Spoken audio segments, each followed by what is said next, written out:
சத்தத்தை உயர்த்தி சொல்லலாமா? ஹல்லேலூயா.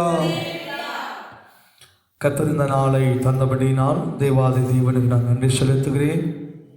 விசேஷமாக கர்த்தர் 12வது மாதத்தின் இந்த முதல் நாளையும் தெய்வ சமூகத்திலே நம்ம எல்லாரையும் ஒன்று கூடி அவரை துதிக்க, அவருடைய நாமத்தை மாத்திரம் மகிமைப்படுத்த கர்த்தர் ஏற்படுத்தி கொடுத்திருக்கிற அந்த நாளுக்காய் நான் கர்த்தருக்கு நன்றி செலுத்துகிறேன். கர்த்தர் இந்த 11 மாதங்களும் விசேஷமாக நம்மை நடத்தி, இந்த மாதத்தின் இந்த மாதம் சொன்னால் நம்ம எல்லாருக்கும், எல்லா கிறிஸ்தவர்களுக்கும் சந்தோஷமான மாதம். ஹல்லேலூயா. இதை பண்டிகையின் மாதம் கூட சொல்லுவாங்க, த மந்த் ஆஃப் ஃபெஸ்டிவல் அப்படின்னு சொல்லுவாங்க. கர்த்தர் நமக்காக அவர் உயிர் தெழுந்த, நமக்காக பிறந்த இந்த நாள், இந்த மாதம் சொல்லி அநேகரால் நம்பப்படுகிறது. நாமும் அதை நம்பி நாம் கொண்டாடி கொண்டிருக்கிறோம். கர்த்தர் இந்த மாதத்தை விசேஷமாக நமக்கு நடத்துவாராக. ஹல்லேலூயா, ஹல்லேலூயா.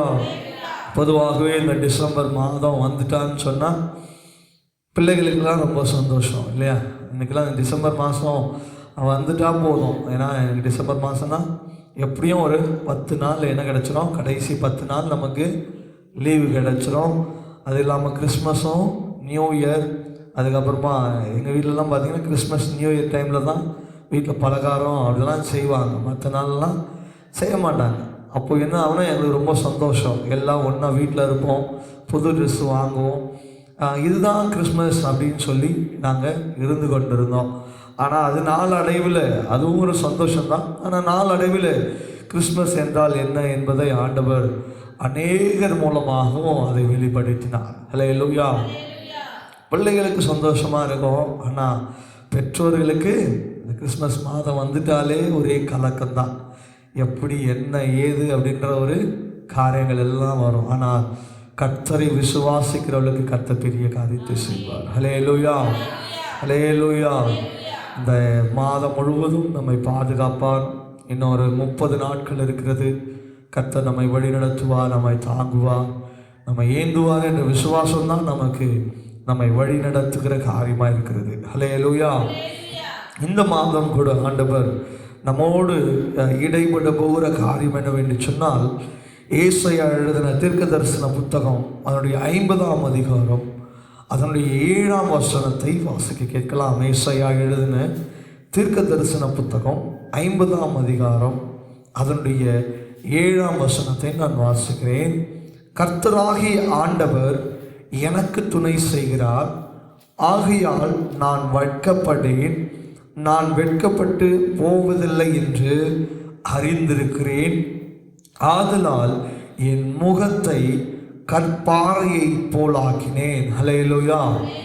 ஆண்டவர் நம்மோடு இடைப்பட போகிறதான இந்த காரியத்திலே நான் அறிந்து கொண்ட 3 காரியத்தை இங்கே ஆண்டவர் இந்த நாளிலே குறிப்பிட்ட நேரத்தில் நம்மோடு பேசுவார், நம்மோடு இடைப்படுவாராக. இந்த ஏசாயா எழுதின தீர்க்க தரிசன புத்தகத்தில் இந்த 50ஆம் அதிகாரத்தில் இந்த முதல் 3 வசனங்களை நீங்கள் பார்ப்பீர்கள் என்று சொன்னால், ஆண்டவர் பேசினதான காரியங்களை நம்ம பார்க்க முடியும். அதே போல் இந்த 50ஆம் அதிகாரத்தின் கடைசி வசனத்தையும் ஆண்டவர் தான் பேசியிருப்பார். அதுக்கு இடைப்பட்டு 4லிருந்து 10ஆம் வசனம் வரைக்கும் ஏசாயா எழுதினதான காரியமாக இருக்கும்.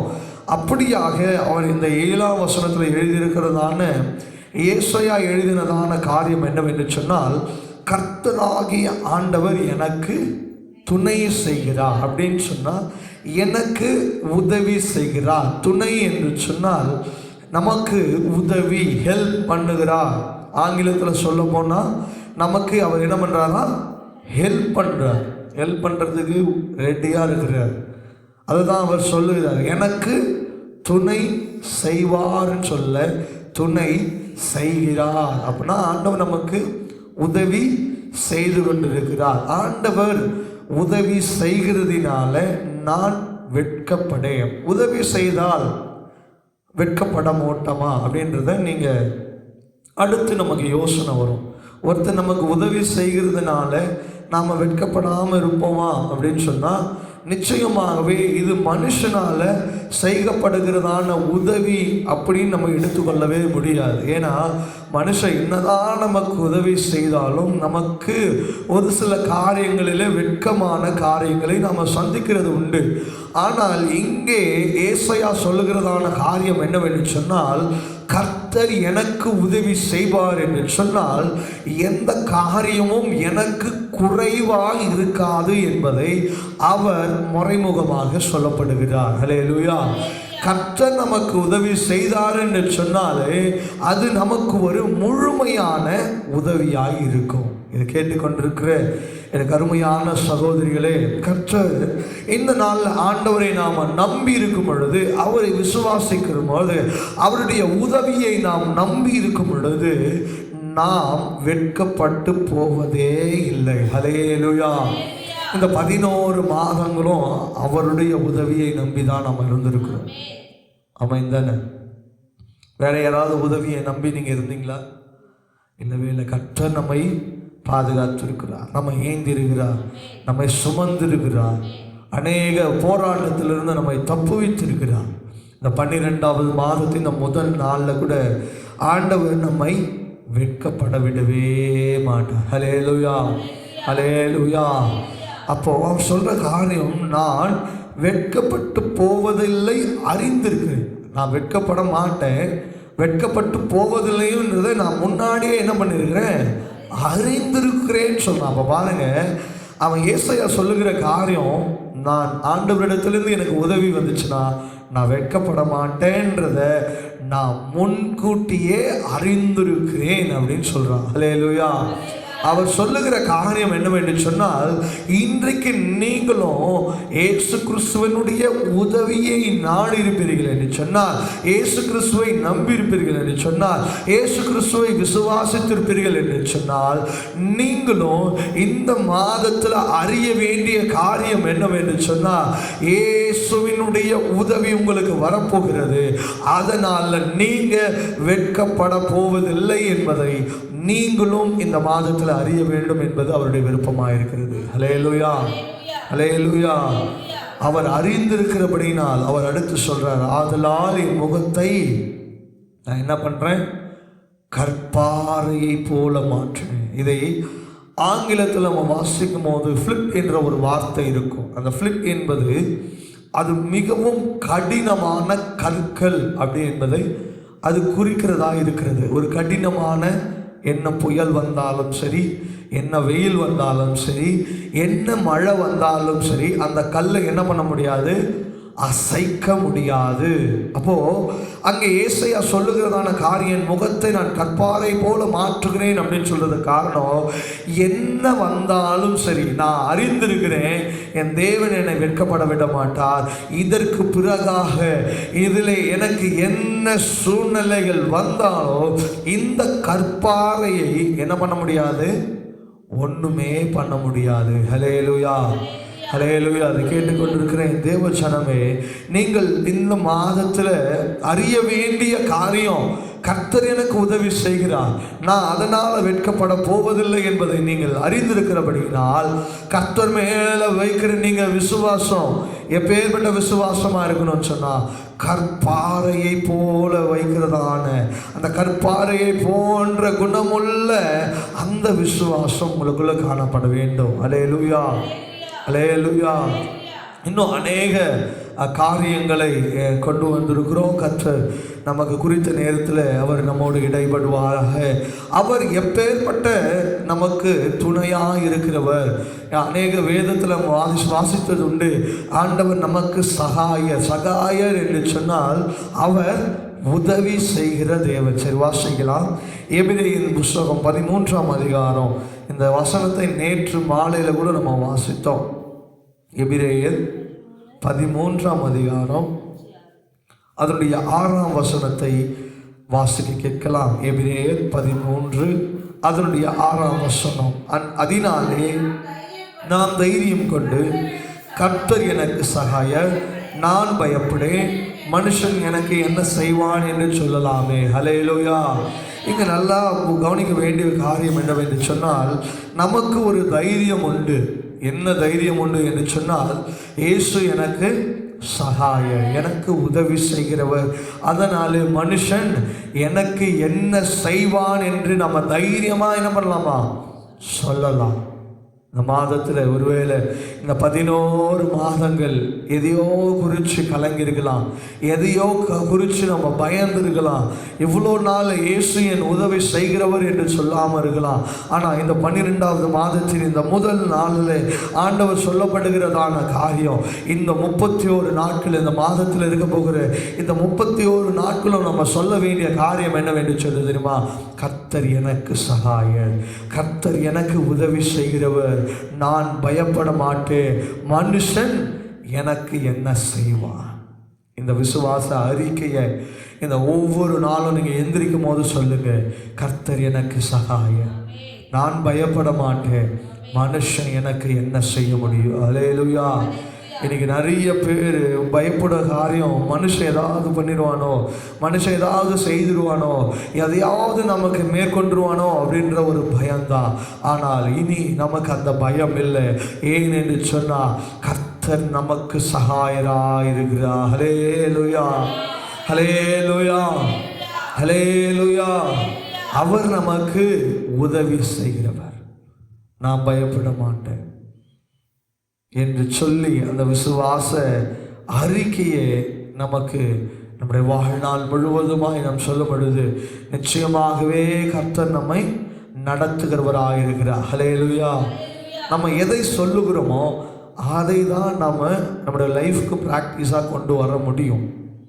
நான் விசுவாசிக்கிறேன்னு சொன்னால் அதை நிச்சயமாக உங்கள் வாழ்க்கையில் என்ன பண்ண முடியாது, வெளியரங்கமாக நீங்கள் சொல்லலாம். ஆனால் அதை உங்களுடைய வாழ்நாளில் அதை ப்ராக்டிஸில் கொண்டு வர முடியாது. ஆனால் நீங்கள் தினம் தினம் விசுவாசித்து இதை அறிக்கையாய் சொல்லி பாருங்க, உங்களுக்கு கர்த்தர் ஞாபகப்படுத்துவார். ஏதாவது ஒரு வேளையில் நீங்கள் கலங்கும் போது ஆண்டவர் சொல்லுவார், இன்னைக்கு காலையில் தானே அறிக்கை செய்தேன், நான் உனக்கு உதவி செய்வேன் என்று சொல்லி நீ அறிக்கை செய்திருக்கிறியே, இப்போ ஏன் கலங்குறன்னு சொல்லி ஆண்டவர் பேசுவார்.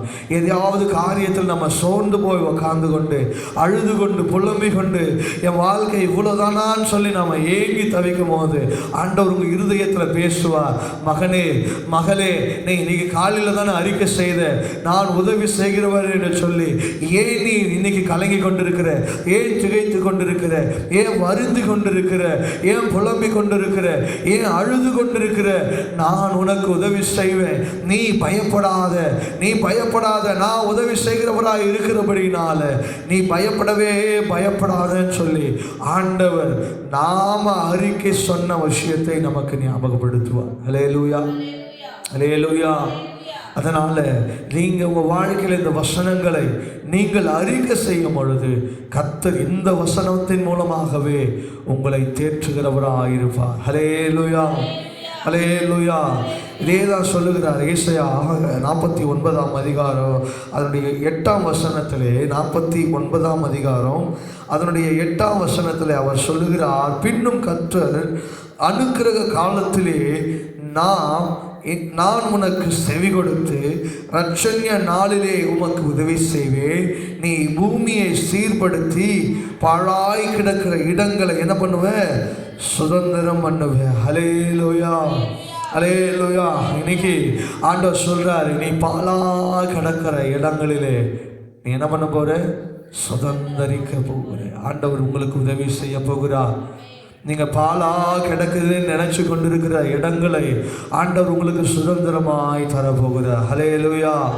அவர் என்ன சொல்றார், அனுக்கிரக காலத்திலே அப்படின்னு சொன்னா உங்களுக்கு அனுக்கிரகமாய் நடக்கிற காலம் வரப்போகிறது. அதிலே நீங்க என்ன பண்ண போகிறீங்க, என் வார்த்தைக்கு செவி கொடுத்து இரட்சண்ய நாளிலே நீங்கள் பாழாய் கிடக்கிற உங்க காரியங்களை நீங்க சுதந்திரிக்க போகிறீங்க. அப்படின்னு சொன்னால் இவ்வளோ நாள் ஒரு காரியம் இருக்குது, அந்த காரியத்தை நீங்கள் பார்க்க தான் முடியுது, அந்த காரியத்தை அனுபவிக்க முடியல. ஆனால் ஆண்டவர் சொல்கிறார், இந்த மாதத்தில் அப்பேற்பட்ட பாழாய் கிடக்கிற நீங்கள் அனுபவிக்காமல் இருக்கிற எல்லா காரியத்தையும் என்ன பண்ண போகிறீங்க, அனுபவிக்க போகிறீங்க. ஹல்லேலூயா. விசுவாசிக்கிறவங்க சொல்லுங்க ஹல்லேலூயா, பாலாய் கிடக்கிற அந்த காரியங்களை இந்த மாதத்தில் ஆண்டவர் உங்களை அனுபவிக்கிற காலமாக, அனுக்கிரகமான காலமாக கர்த்தர் என்னை நடத்த போகிறார் என்ற விசுவாசத்தோடு ஆண்டவரை நன்றி சொல்லுவோம். ஹல்லேலூயா, ஹல்லேலூயா. ஆண்டவர் அப்படியாய் செய்கிறவராய் இருக்கிறார். அவரை விசுவாசிங்க, அவரை நம்புங்க, அவரை தேடுங்க. இந்த அனுக்கிரகமான நாள் வருகிற வரைக்கும் நீங்க அவர் சமூகத்தில் என்ன பண்ணணும்? காத்திருக்கணும். அதுதான் சொல்றார், அனுக்கிரகமான காலம் அப்படின்னு சொன்னா நமக்கு ஒரு காரியம் நடைபெறுகிற அந்த நாள் வரைக்கும் நம்ம காத்திருக்கணும். இன்னைக்கு நிறைய பேர் அப்பேற்பட்ட காத்திருப்பில் நாம் இருக்கிறது இல்லை. விழுந்து போகிறோம், சாய்ந்து போகிறோம். ஏன் சாய்ந்து போகிறோம் அப்படின்னு சொன்னால், எந்த மரம் சாய்ஞ்சு போகும் சொல்லுங்களேன் பார்ப்போம். எந்த மரம் ஈஸியாக சாயும்? எந்த மரம் ஆழமாய் வேரூன்றாமல் இருக்கிறதோ அந்த மரம் தான் சாயும். ஹல்லேலூயா. நீங்கள் பாருங்கள், தென்னை மரம் எங்கேயாவது சாய்ந்து பார்த்துருக்கிறீங்களா? எங்கேயோ ஒரு இடம். ஆனால் வாழை மரம் நல்லா ஒரு காற்றடிச்சதுன்னா என்ன ஆயிரும்? சாஞ்சிடும். ஏன்னா அதோட வேர் அவ்வளோ ஆழமாக இருக்காது. ஆனால் தென்னை மரமோ பண்ணை மரமோ ஆலை மரமோ பார்த்தீங்கன்னா அது நல்லா வேறுன்றும். அதுபோல தான் நீங்களும் தேவனுக்குள்ளாய் அதிகமாய் நீங்கள் என்ன பண்ணணும்னா வேரூன்றி இருக்கணும். வேரூன்றி இருந்தால் தான் ஆண்டவர் கொடுக்கிறதான காரியத்தை பெற்றுக்கொள்ள முடியும். ஆண்டவருக்குள்ளே நீங்கள் வேரூன்றி இருந்தீங்கன்னா, இந்த மரத்திற்கு தண்ணீர் எப்படி போகுது தெரியுமா? அந்த வேரில் இருந்து தான் அந்த தண்ணீரை எங்கே இருக்குதோ. நீங்கள் இந்த பனைமரம்லாம் பார்த்தீங்கன்னா, பனைமரத்துடைய வேறு என்ன பண்ணுமா? தண்ணீர் இருக்கிற இடத்தை நோக்கி போகுமா. என்ன பண்ணுமா? தண்ணீர் எவ்வளோ ஆழமாக இருந்தாலும் அந்த ஆழத்தை நோக்கி என்ன பண்ணுமா? வேறு அப்படியே தேடிட்டே தண்ணீரை தேடிட்டு போகுமா. இந்த நீர்நிலைகள் எல்லாம் பாருங்க, ஆறு, ஏரி, குளம், இப்பேற்பட்ட இடங்கள் எல்லாம் பார்க்கும்போது அதை சுற்றிலுமாய் அந்த காலத்தில், இப்போ இருக்கிறது எல்லாத்தையும் அழிச்சிட்டாங்க. அப்போ பார்த்தீங்கன்னா அதை சுற்றிலுமாய் என்ன வைப்பாங்கன்னு சொன்னால் பனை மரத்தை தான் வைப்பாங்க. ஏன்னா அந்த பனை மரம் என்ன பண்ணுமா? அந்த தண்ணீரை நன்றாக இழுத்து வைத்து கொள்ளும். அதனால நிலத்தடி நீர் அப்படியே உறியாமல் அது என்ன பண்ணுமா? காத்துக்கொள்ளும். அதே போலதான் நாமளும் ஆண்டவருக்குள்ள வேரூன்றி காணப்பட்டோம்னு சொன்னால் ஆண்டவர் கொடுக்கிறதான காரியங்களை நாம் பெற்றுக்கொள்ள முடியும். அந்த அந்த மரமானது அந்த வேறு பெற்றுக்கொள்ளுகிற தண்ணீரை என்ன பண்ணோம்னு சொன்னால் எல்லா இடத்திற்கும் அது என்ன பண்ணோம்? கொண்டு போகும். அது வேருக்குள்ள மாத்திரம் வச்சுக்காது, அது மரத்து செடி கொடி எல்லா இடத்துக்கும் கொண்டு போய் அதை ஒரு செழிப்பாய் மாற்றும். ஹல்லேலூயா. நீங்கள் கர்த்தருக்குள்ள வேரூன்றி இருக்கிறதுனால நீங்கள் மாத்திரம் ஆசீர்வதிக்கப்பட போகிறதில்ல, உங்கள் குடும்பம் மாத்திரம் ஆசீர்வதிக்கப்பட போகிறதில்ல, உங்கள் பிள்ளைகள் மாத்திரம் ஆசீர்வதிக்கப்பட போகிறதில்ல, உங்களை எதிர்பார்த்திருக்கிற எல்லாரும் ஆசீர்வதிக்கப்பட போகிறாங்க. ஹல்லேலூயா, ஹல்லேலூயா. அப்போ அந்த பாலாய் கிடக்கிற அந்த காரியங்களை நாம் இந்த மாதத்தில் என்ன பண்ண போகிறோம்? சுதந்தரித்து கொள்ள போகிறோம். எத்தனை பேர் விசுவாசிக்கிறீங்க? எத்தனை பேர் விசுவாசிக்கிறீங்க? ஜனங்களை ஆண்டவர் கானான் தேசத்தில் அவர் நடத்த வேண்டும் என்று சொல்லி ரொம்ப பிரயாசப்பட்டார். ஆனால் எல்லாம் வனாந்திரத்திலே விழுந்து போனார்கள். இன்றைக்கும் நாமும் அப்படிதான் என்ன பண்ணுறோம்? ஆண்டவர் அனுக்கிரகமான காலத்தில் பாலாய் கிடக்கிற இடங்களிலே நம்மை சுதந்திரித்து கொள்ள வேண்டும் என்று சொல்லி ஆண்டவர் விரும்புகிறார். ஆனால் இந்த பாலாய் கிடக்கிற இடங்களிலே நாம் விழுந்து போயிடக்கூடாது. வெறும் காணல் நீரை பார்த்து நம்ம சோர்ந்து போயிடக்கூடாது. நம்முடைய வாழ்க்கையில் காணப்படுகிறதான பிரச்சனைகளையும் போராட்டங்களையும் வியாதிகளையும் நிந்தைகளையும் அவமானங்களையும் அடுத்தவர்கள் நம்மை பேசுகிறதான பேச்சு கேட்டுக்கொண்டு நாம என்ன பண்ணிடக்கூடாது? பாழாய் கிடக்கிற நிலமாய் மாறிடக்கூடாது. ஆனால் ஆண்டவர் சொல்றார், அனுக்கிரகம் நாளிலே அந்த பாலாய் கிடக்கிற அந்த இடத்தை நீங்கள் என்ன பண்ணுவீங்க? சுதந்திரித்து கொள்வீங்க. அப்படின்னு சொன்னா பாலாய் கிடக்கிற இடத்தை ஆண்டவர் நமக்கு பண்படுத்தி பயன்படுத்துகிற காரியமாய் மாற்றுவார். ஹல்லேலூயா. அநேகருடைய கண்கள் என்னடா இது இவ்வளோ நாள் இப்படி தானே இருந்துச்சு, ஒண்ணுமே இல்லாமல் இருந்துச்சு, வேரூன்றாமல் இருந்துச்சு, தண்ணீர் இல்லாமல் இருந்துச்சு, ஒரு வளர்ச்சி இல்லாமல் இருந்துச்சு, ஒரு பசுமை இல்லாமல் இருந்துச்சு, போயிடுச்சு அப்படின்னு சொல்லி எல்லாரும் பார்ப்பாங்க. ஆனால் நாம் வேரூன்றுகிற காரியம் வெளியரங்கமாய் தெரியாது, நாம் உள்ளரங்கமாய் வேரூன்றி கிடக்கிறோம். ஹல்லேலூயா, ஹல்லேலூயா. இவங்களும் சபைக்கு போகிறாங்க, ஆண்டவரை தேடுறாங்க, எல்லா கூட்டத்தையும் கலந்து கொள்ளுகிறாங்க. ஆனால் ஒரு நன்மையும் பெற்றுக்கொள்ளலேன்னு சொல்லி வெளியில் இருக்கிறவனுக்கு தெரியும். ஆனால் நாம் உள்ள இருக்கிற நாம் என்ன பண்ணி கொண்டு இருக்கிறோம்? இப்போ வேரூன்றி கொண்டு இருக்கிறோம். இந்த வேரானது வெளியே இருக்கிற மனுஷனுக்கு தெரியாது.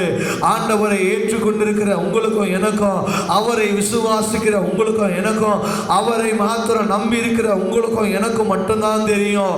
நாம் என்ன பண்ணி கொண்டு இருக்கிறோம்? வேரூன்றி இருக்கிறோம். ஹல்லேலூயா. உலக மனுஷன் நீங்க ஆசீர்வாதமா இருக்கணும்ன்றதை விரும்ப மாட்டான், நீங்க செழிப்பா இருக்கணும்ன்றத இந்த உலகத்தின் காரியங்கள் விரும்ப மாட்டான். ஆனால் ஆண்டவர் நிச்சயமாகவே என் பிள்ளைகள் செழிப்பா இருக்கணும்னு சொல்லி ஆண்டவர் விரும்புகிறார். அதனால்தான் பாழாய் கிடக்கிற நிலங்களை அவர் சுதந்திரமாய் நமக்கு மாற்றுகிறார். ஹல்லேலூயா, ஹல்லேலூயா.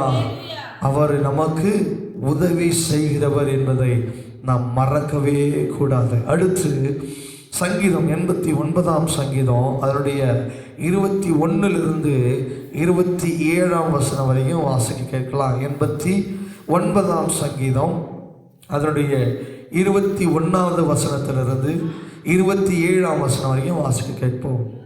21. என் கை அவனோடு உறுதியாயிருக்கும், என் புயம் அவனை பலப்படுத்தும், ஒடுக்குவதும் இல்லை. அவன் சத்துருக்களை அவனுக்கு முன்பாக மடங்கடித்து வெட்டுவேன். என் உண்மையும் என் கிருபையும் அவனோடு இருக்கும், என் நாமத்தினால் அவன் கொம்பு உயரும். சமுத்திரத்தின் மேலும் வலது கரத்தை ஆறுகளின் மேலும் ஆளும்படி வைப்பேன். என் ரட்சிப்பின் கண்மலை என்று சொல்லுவேன்.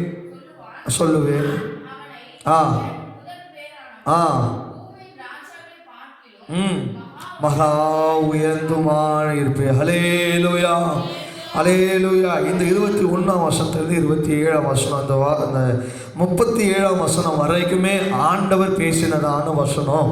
இங்கே சங்கீதக்காரன் இங்கே எழுதப்பட்டிருக்கிறதான காரியம் இதில் பார்க்கும்பொழுது 89ஆம் சங்கீதத்தில் முதல் 2 வசனங்களை இந்த சங்கீதக்காரன் எழுதியிருப்பான். அடுத்த 2 காரியங்களை கர்த்தர் சங்கீதக்காரனுக்கு சொல்லியிருப்பார். மறுபடியும் 5ஆம் வசனத்திலிருந்து 18ஆம் வசனம் வரைக்கும் சங்கீதக்காரன் எழுதினது.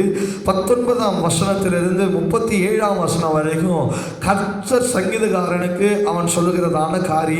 இங்கே அவர் சொல்லுகிறதான ஒரு காரியம் என்னவென்று சொன்னால், அவரை நம்பி இருக்கிறவர்களை, அவரை விசுவாசித்திருக்கிறவர்களை கர்த்தர் என்ன செய்வார் என்பதை இங்கே கவனமாக பார்க்க முடிகிறது. மிகவும் அவசியமாய் இங்கே இதில் உட்கருத்தாக பார்க்க முடிகிற காரியம் என்னவென்று சொன்னால், அவரை நம்புகிறவர்களை இன்றைக்கு வாசித்ததான 50வது ஏசாயா எழுதின புத்தகம் 7ஆம் வசனத்தின்படியாக அவர் நம்மை வெட்கப்பட விடவே மாட்டார். ஹல்லேலூயா. ஆண்டவர் யார் முன்னாடியும் உங்களை இந்த மாதத்தில் என்ன பண்ண போகிறாரு? வெட்கப்பட விடவே மாட்டார். ஹல்லேலூயா. விசுவாசிக்கிறீங்களா? விசுவாசிக்கிறவங்க ஒரு சத்தத்தை உயர்த்தி ஒரு அல்லேலூயா சொல்லமா? ஹல்லேலூயா. இந்த மாதம் நமக்கு வெட்கத்தின் மாதம் அல்ல, வெட்கமடையாதபடிக்கு நம்மை உயர்த்துகிற மாதமாக இருக்கிறது. ஹல்லேலூயா, ஹல்லேலூயா. என் தாசனாகிய தாவீதை கண்டுபிடித்தேன், என் பரிசுத்த ஸ்தலத்தில் அவனை அபிஷேகம் பண்ணி. நீங்க பாருங்க, அவர் தாவீதை குறித்ததான சொல்லப்படுகிறதான காரியம்.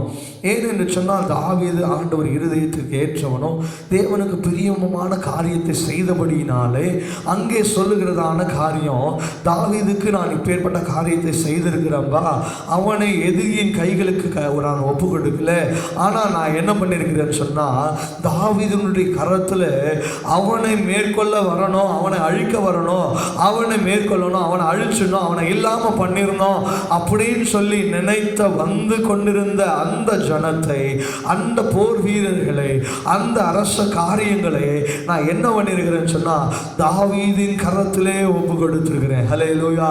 இந்த மாதத்தில் உங்களை மேற்கொள்ளணும்னு சொல்லி யார் யாரெல்லாம் நினைச்சிட்டு இருந்தாங்களோ, இந்த 11 மாதமும் உங்களை விழுத்திடலான்னு யாரெல்லாம் நினைச்சிட்டு இருந்தாங்களோ அவர்களை எல்லாரையும் இந்த 12வது மாதத்துல கர்த்தர் உங்க கையில ஒப்பு கொடுக்க போகிறார். ஹல்லேலூயா, ஹல்லேலூயா.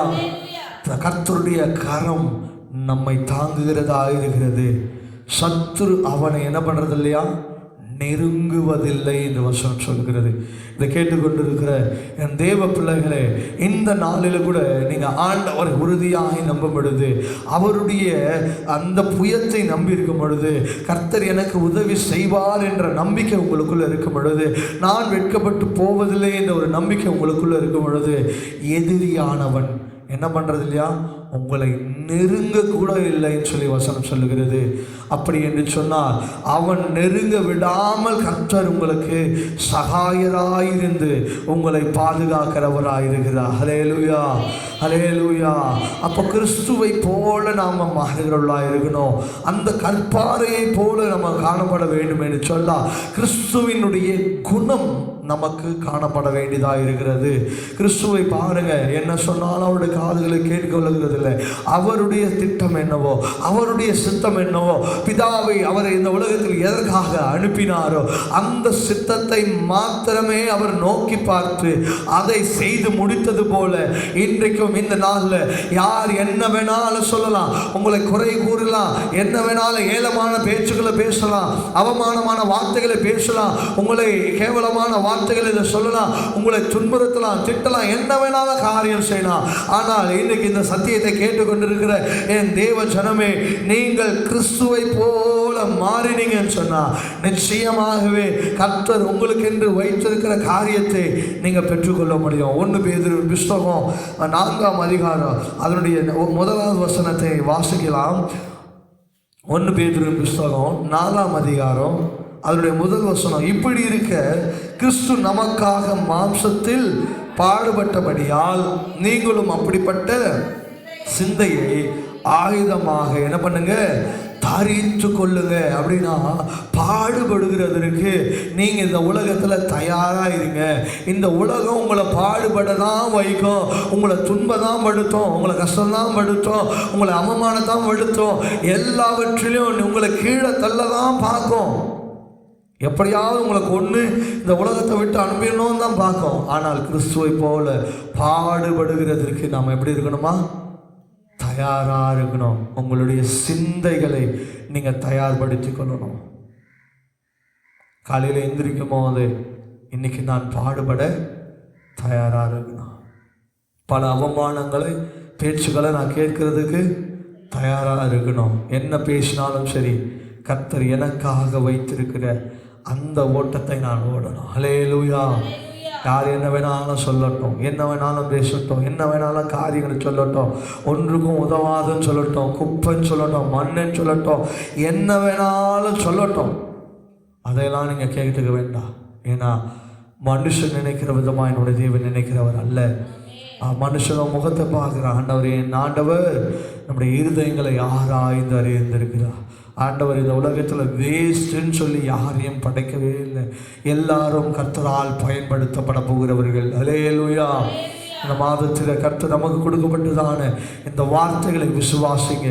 கர்த்தர் எனக்கு துணையாக இருந்து கர்த்தர் என்னை வெட்கப்படாமல் விடமாட்டார் என்பதை நான் அறிந்திருக்கிறபடினா நான் எப்படி இருக்க போகிறேன், என் முகத்தை கற்பாறையை போல நான் மாற்றப் போகிறேன். ஹல்லேலூயா, ஹல்லேலூயா. அதே 1 பேதுரு 4ஆம் அதிகாரம் 16ஆம் வசனம் அப்படியாய் சொல்லுகிறது, ஒருவன் கிறிஸ்துவனாய் இருப்பதினால் பாடுபட்டால் வெட்கப்படாமல் இருந்து அது நிமித்தம் தேவனை என்ன பண்றானா, மகிமைப்படுத்துகிறான். நீங்கள் இயேசுவின் நிமித்தம் பாடுபடுகிறீங்களா, நிந்தையை சுமக்கிறீங்களா, அவமானத்தை சுமக்கிறீங்களா, கவலைப்படாதீங்க. நீங்கள் என்ன பண்ணுறீங்கன்னு சொன்னால், இது நிமித்தம் நீங்கள் மௌனமாக இருக்கிறது நிமித்தம் இயேசுவினுடைய நாமத்தை மகிமைப்படுத்துறீங்க. ஹல்லேலூயா, ஹல்லேலூயா. பேசுகிறதுக்கோ கூட பேசுகிறதோ எதிர்த்து பேசுகிறதற்கோ அவர்கள் பண்ணுகிறத நாம் திரும்பி பண்ணுகிறதுக்கோ நாம் பாத்திரவான் அல்ல.